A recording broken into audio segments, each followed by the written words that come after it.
In the previous lecture, we studied about the simple select statement. In this, we will be studying about the distinct select. Now, what is this distinct select? Let me just print out the complete table, that is asterisk from employee.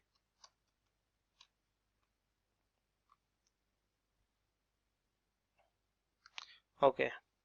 So now you can see that we have these 5 columns. In these 5 columns, you can see that this country India is repeating.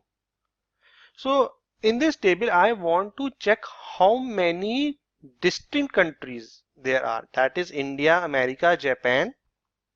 India is repeating again. So I won't count it, and the England. So we have total 4 countries.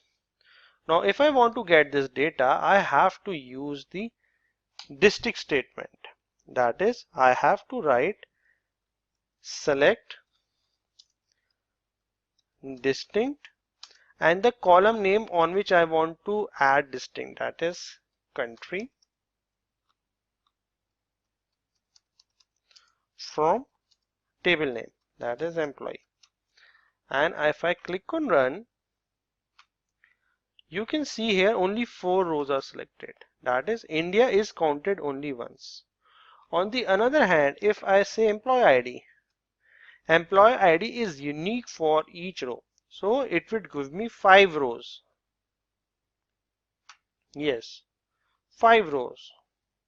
So this is how you can use the distinct command to find the distinct values available in that column. Okay. So that was all this in select statement. Thank you.